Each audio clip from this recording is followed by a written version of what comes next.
As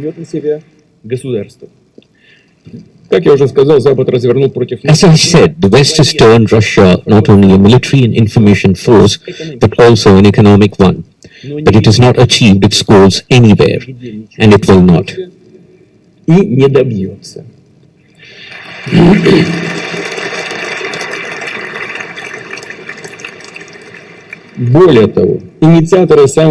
Moreover, those who initiated sanctions have punished themselves, caused price increases, business closures, and an energy crisis in their countries. And they will tell their own citizens, and they hear that the Russians are to blame for everything.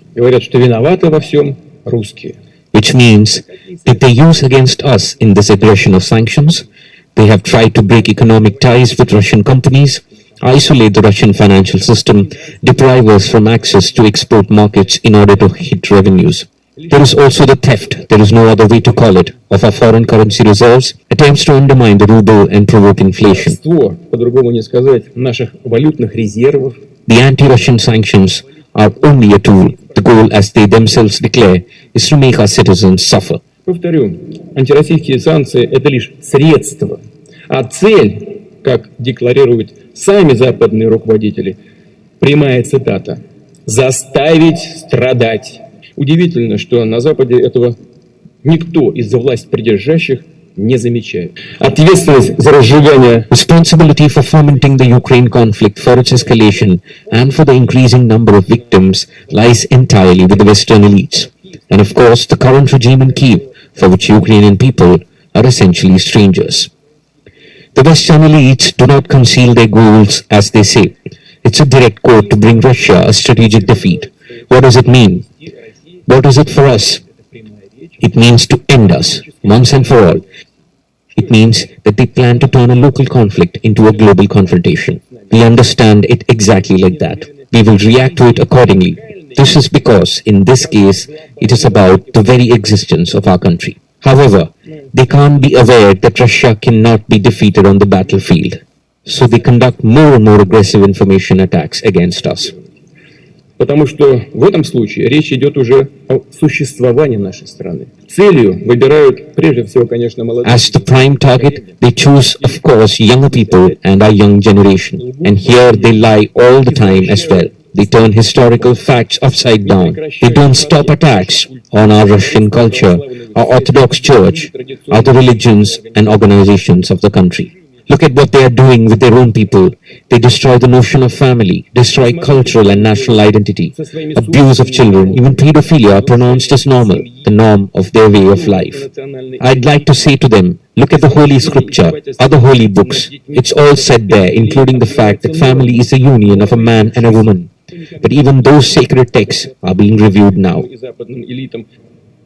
It's just been announced that the Anglican Church plans at this point to look into an idea of gender-neutral God. What can I say? May God forgive them, for they have not known what they do.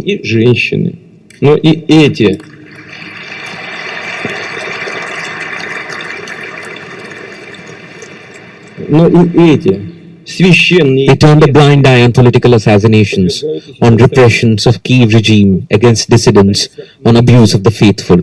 They spurred neo-Nazis to commit terror acts in the Donbass. Western academies and school trained officers of nationalist squads and supplied arms. Что скажешь? Прости, Господи, не ведаю, что творят. Закрывали глаза. I want to emphasize that even before the start of the special military operations, talks were already underway between Kyiv and the West about supplying air defense systems, fighter jets and other heavy weaponry. We remember the Kyiv regime's struggles to get nuclear weapons. They were public about it. Офицерский состав националистических батальонов. US and NATO were quick to set up bases at their borders, secret biological laboratories. They used drills to get familiar with future battlefields. They prepared Kyiv regime and the whole of enslaved Ukraine for a big war. The whole time as Donbass was on fire, when the bloodshed was happening and Russia was wholeheartedly, and I want to stress it, wholeheartedly, was longing towards peaceful resolution.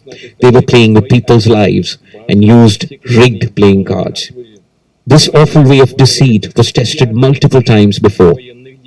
They acted shamelessly and two-faced, destroying Yugoslavia, Iraq, Libya, Syria. They will never wash the shame away. Things like honor, trust, kindness is not for them. For long centuries of colonialism and dictatorship, they used to get the feeling that they can do everything. Жизни людей играли, по сути, как говорят в известных кругах, крапленными картами. Этот They got used to spitting on the whole world. Turns out that they even looked down upon their own people because they deceived them as well, telling tales about being pro-peace and supportive of UN resolutions.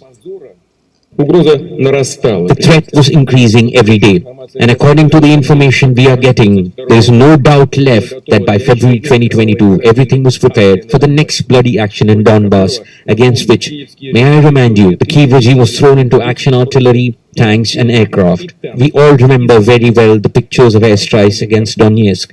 They started the war. We did everything to stop it. Sevastopol was next. I want to say it again. It was them who unleashed the war, and we used and are using the force to stop it. Остановить.